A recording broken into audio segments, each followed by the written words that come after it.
కనుమ రోజు ప్రయాణం చేయకూడదు. ఎందుకో తెలుసా? తెలుగు ప్రజలు ప్రతి ఏటా సంక్రాంతి పండుగ ఘనంగా జరుపుకుంటారు. 3 రోజులు సందడిగా జరుపుకునే ఈ పండుగ ఇది. ఇందులో మొదటి రోజు భోగి, భోగభాగ్యాలను ప్రసాదించే భోగి అని చెప్తారు. రెండో రోజు సంక్రాంతి.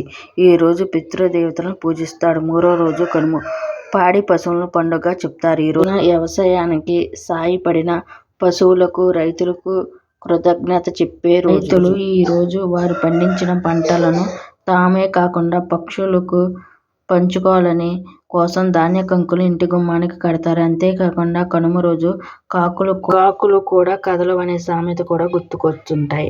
అంతేకాదు, కనుమ రోజు ప్రయాణం చేయకూడదని పెద్దలు చెప్తారు. దీని వెనుక ఉన్న ఉద్దేశం ఏంటి?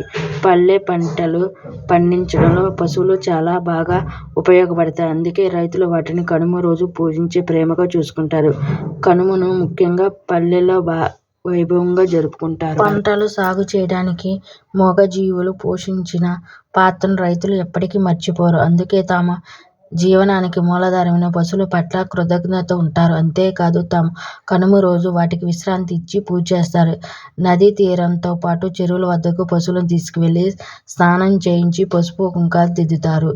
కొంతమంది వాటికి మువ్వలు కట్టి అలంకరిస్తారు, హారతిస్తారు. ఏడాది మొత్తం రైతులతో సమానంగా కష్టపడే పశువులను కనుమ రోజు ఎలాంటి పనులు చేయకుండా విశ్రాంతి కల్పిస్తారు.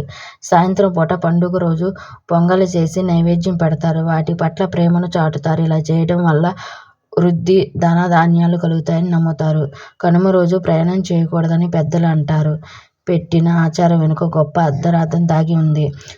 అప్పట్లో ప్రయాణం ఎక్కువ బండ్ల మీద వాడేవారు. కనుమ రోజు ఎడ్ల బండ్లను పూజించడంతో ఆ ఒక్కరోజైనా వాటిని కష్టపెట్టకుండా ఉంచాలని భావంతో బండ్లు కట్టకుండా ఉండేందుకు ప్రయాణం చేయకూడదని పెద్దలు చెప్తారు. వ్యవసాయ క్షేత్రంలో కష్టపడుతున్న నోరు లేని జీవులకు రైతులు ఇచ్చే గౌరవానికి ప్రతీకగా కనుమ భావిస్తారు. వీడియో నచ్చితే ఒక లైక్ చేయండి. మరిన్ని వీడియోల కోసం నా ఛానల్ సబ్స్క్రైబ్ చేయండి.